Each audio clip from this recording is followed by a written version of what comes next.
ಗುರು ಅರಿವಿನ ಕಡೆ ಹೋಗುವಂತೆ ಶಿಷ್ಯನನ್ನ ಸಿದ್ಧತೆ ಮಾಡುವನು. ಒಬ್ಬ ಶ್ರೇಷ್ಠ ಶಿಷ್ಯ ಮಾಡಬೇಕಾದ್ದು ಇಷ್ಟೇ, ಸರಿಯಾದ ಗಮನ ಹರಿಸುವುದು. ಕೆಲವರು ಹೇಳುವುದಿದೆ, ನಮಗೆ ಸಮಯದ ಅಭಾವವಿದೆ, ಧ್ಯಾನ ಯೋಗವೆಲ್ಲ ಸಾಧ್ಯವಿಲ್ಲ, ಗುರುವಿನ ಮೇಲೆ ಸಂದೇಹವೂ ಸೇರಿರುತ್ತದೆ. ಆದರೆ ನಿಜವಾಗಿ ಇಲ್ಲಿ ಮೋಸ ಮಾಡಿದ್ದು ಮನಸ್ಸು. ಅದರ ಮೇಲೆ ಸಂದೇಹ ಪಡುವುದೇ ಇಲ್ಲ ನಾವು. ಒಬ್ಬ ಗುರು ಯಾವುದೇ ಪ್ರತಿಫಲಾಪೇಕ್ಷೆ ಇಲ್ಲದೆ ಯೋಗಾಭ್ಯಾಸ ಕಲಿಸಿದರೂ ಕೂಡ ಅದನ್ನು ಮುಂದುವರೆಸುವ ಸಂಖ್ಯೆಯ ಪ್ರಮಾಣ ಕಡಿಮೆ.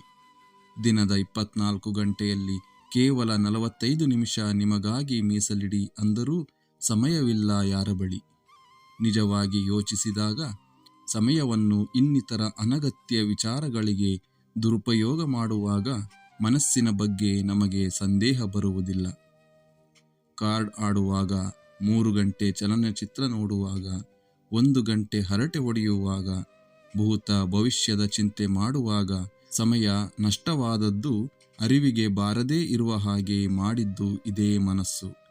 ನಮ್ಮೊಳಗಿನ ಚೈತನ್ಯವನ್ನು, ಅದರ ಶಕ್ತಿಯನ್ನು ಅರಿವಿಗೆ ತರುವ ಹಾಗೆ ಮಾಡುವ ಕೆಲಸ ಗುರುವಿನದ್ದು. ಗುರು ಎನ್ನುವುದು ಅದಕ್ಕೆ.